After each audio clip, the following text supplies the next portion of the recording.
नमस्कार साथियों, स्वागत है आपका target with Sumit YouTube channel पर। मैं हूं सुमित सिंह। आज का टॉपिक है सिंधु सभ्यता। इसके पहले हम लोगों ने पढ़ा था भारतीय इतिहास के स्रोत। ठीक, तो सिंधु सभ्यता क्या है ना। खोजकर्ता Charles mason, sir Charles mason ने 1826 में अपनी पत्रिका नरेटिव ऑफ जर्नीस में इस सभ्यता के बारे में जानकारी दिया।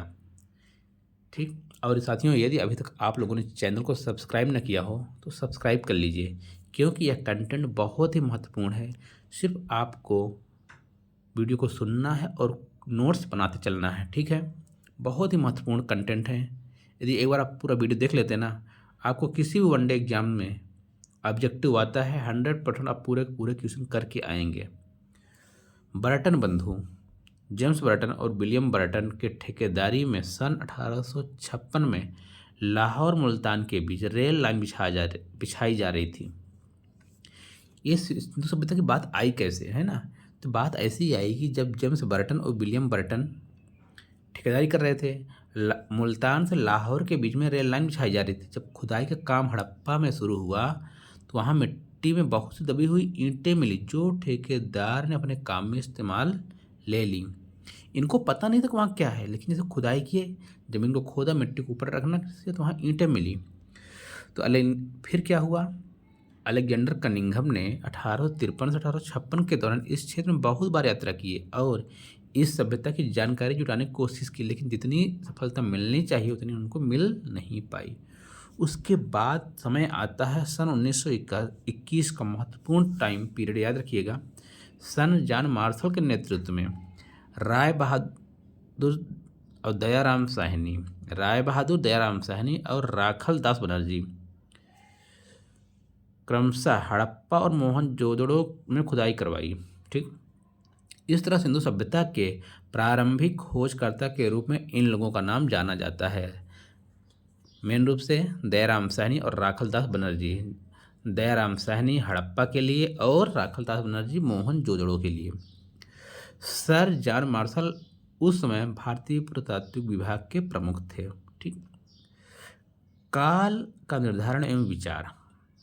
देखिए, सिंधु घाटी सभ्यता के बारे में जितने भी जानकारी मिला, वह सारी जानकारी पुरातात्विक स्रोत के आधार पर इकट्ठा किया गया था।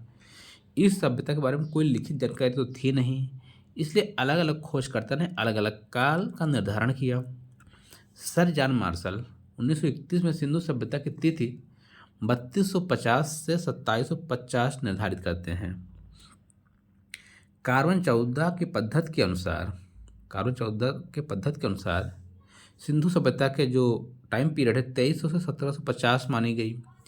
इस तिथि को भारतीय विज्ञान के इतिहासकार डीपी अग्रवाल के द्वारा मान्यता दे दी गई।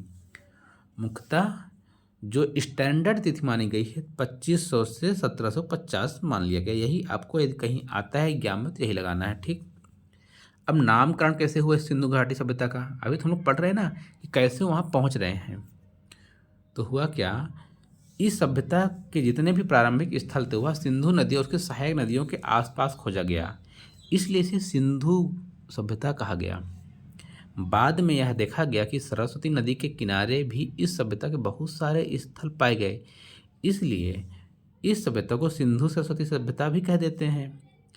तो सर्वप्रथम 1921 में दयाराम साहनी के नेतृत्व में हड़प्पा की खुदाई की गई और इस सभ्यता के बारे में जानकारी प्राप्त की गई, इसलिए इसे हड़प्पा सभ्यता भी कहते हैं। ठीक, निर्माता विदेशी इतिहासकार sir John Marshall, wheeler, garden child के अनुसार सिंधु सभ्यता के निर्माता सुमेरियन सभ्यता के लोग हैं। कौन है? सुमेरियन सभ्यता के लोग हैं। राखल दास बनर्जी के अनुसार सिंधु सभ्यता के निर्माता कौन है? द्रविड़ लोग हैं। इसकी विशेषता क्या है इस क्षेत्र की? नगर के जितनी विशेषताएं होती हैं वे सारे सिंधु सभ्यता घाटी में मौजूद हैं, इसलिए सिंधु घाटी सभ्यता क्या है? एक नगरीय सभ्यता है। सिंधु सभ्यता के लोग कांस यानी टीन और तांबा का प्रयोग करते थे, इसलिए इसे कांस युगीन सभ्यता भी कहते हैं।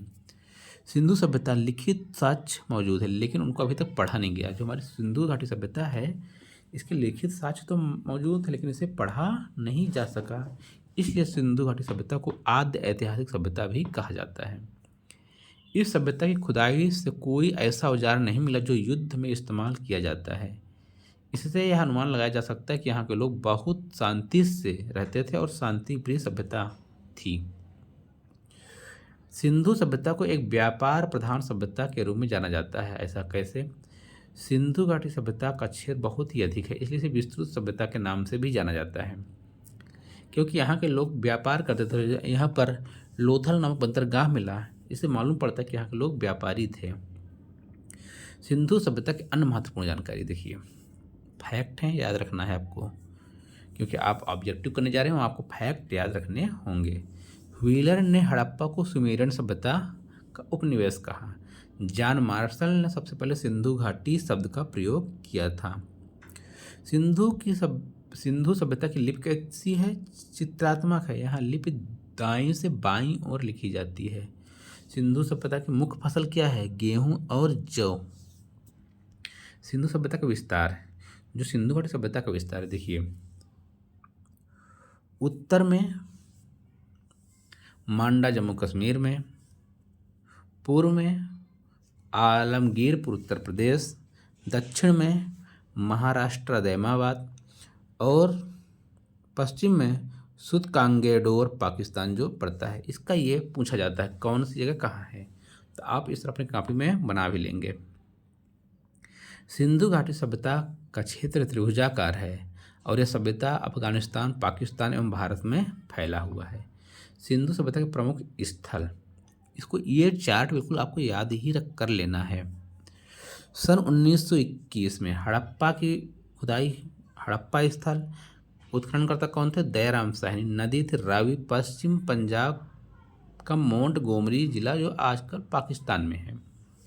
सन 1922 मोहनजोदड़ो, राखालदास बनर्जी, सिंधु नदी के किनारे, सिंध प्रांत, लकराना जिला पाकिस्तान में है।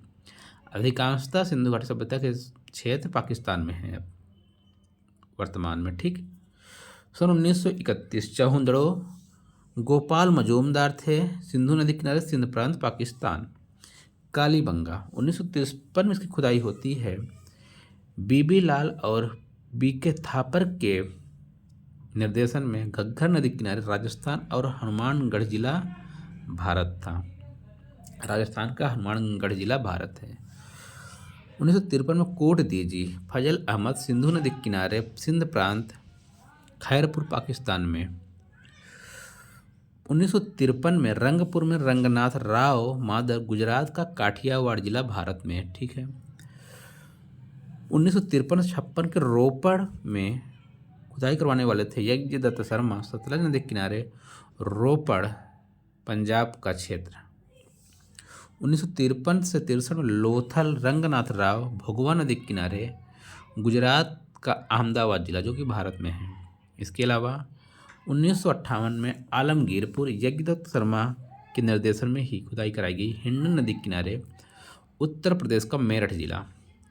बनावली 1974 में बनावली रविंद्र सिंह बिष्ट के निर्देशन में, रंगोई नदी किनारे, हरियाणा का हिसार जिला।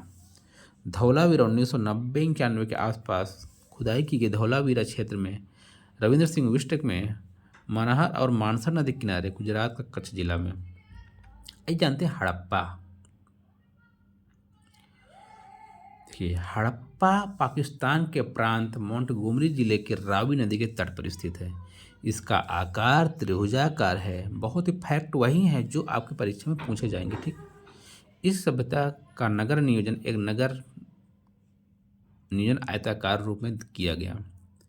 स्वास्तिक चिन्ह का साक्ष्य हड़प्पा सभ्यता से प्राप्त हुआ। जो लोग बनाते हैं स्वास्तिक का चिन्ह, ये हड़प्पा सभ्यता में मोहरों का प्रयोग होता था जिस पर श्रृंगी पशु का चित्र होता था। हड़प्पा सभ्यता का सर्वाधिक स्थल किस क्षेत्र में है? गुजरात में है। मोहनजोदड़ो, मोहनजोदड़ो का अर्थ होता है मुर्दों का टीला यानी मृतकों का टीला। नर्तकी की एक कांस्य मूर्ति मिली है। डांसिंग गर्ल की मूर्ति कहाँ मिली है? मोहनजोदड़ो क्षेत्र में। सिंधु सभ्यता की सबसे बड़ी अन्नागार मोहनजोदड़ो क्षेत्र में प्राप्त हुआ। मोहनजोदड़ो से प्राप्त बृहद स्नानागार एक प्रमुख स्मारक है, जिसे मध्य स्थित स्नान कुंड जो है 11.8 मीटर लंबा और 7.01 मीटर चौड़ा और 2 से 2.43 मीटर गहरा है। मोहनजोदड़ो से प्राप्त एक सील पर 3 मुंह वाले देवता पशुपति की मूर्ति मिलती है, जिसके चारों ओर भैंसा, गैंडा, चीता और हाथी विराजमान है। मोहनजोदड़ो नामक नगर पाकिस्तान के सिंध प्रांत के लकराना जिले में सिंधु नदी के किनारे दाहिने किनारे पर लगभग 5 किलोमीटर क्षेत्र में फैला हुआ है। कालीबंगा। यह कालीबंगा का शाब्दिक अर्थ हुआ काली रंग की चूड़ियाँ। याद रखिएगा, यह राजस्थान हनुमानगढ़ जिले में है। कौन सा क्षेत्र कहाँ, ये याद रखिएगा, ठीक है। अभी हमने पढ़ा हड़प्पा, यह गुजरात में, मोहनजोदड़ो आपका पाकिस्तान क्षेत्र में है। कालीबंगा अलंकृत ईंटों के साक्ष्य प्राप्त हुए हैं। यहाँ के घर कच्ची ईंटों से बना हुआ था। यहाँ पर अग्निकुंड का अवशेष मिला है। सर्वप्रथम कपास की खेती के प्रमाण भी कालीबंगा से प्राप्त हुआ, जो यूनानियों ने इसे सिंडन कहते थे। यहाँ से मोहरे और मृदभांड भी मिले। मृदभांड मतलब मिट्टी के बर्तन, और मोहरे आप जानते हैं। कालीबंगा का प्रमुख पालतू पशु कुत्ता था। कालीबंगा और मोहनजोदड़ो से प्राप्त कुछ मोहरे पशु बलि का प्रमाण मिलती है कि पशुओं की बलि भी इन दिनों दी जाती थी।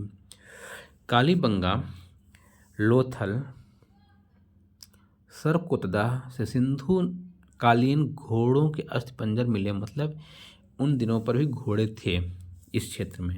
कालीबंगा सिंधु सभ्यता का एक स्थल था, जिसका निचला शहर भी किले से घिरा हुआ था। जिससे किले से यहाँ से समकोण दिशा में जुते हुए खेत के साक्ष्य भी मिले हैं। कुछ और इम्पॉर्टेंट फैक्ट, कालीबंगा और लोथल से अग्निकुंड के साक्ष्य प्राप्त हुए। धान की खेती कहाँ हुई? लोथल और रंगपुर क्षेत्र में।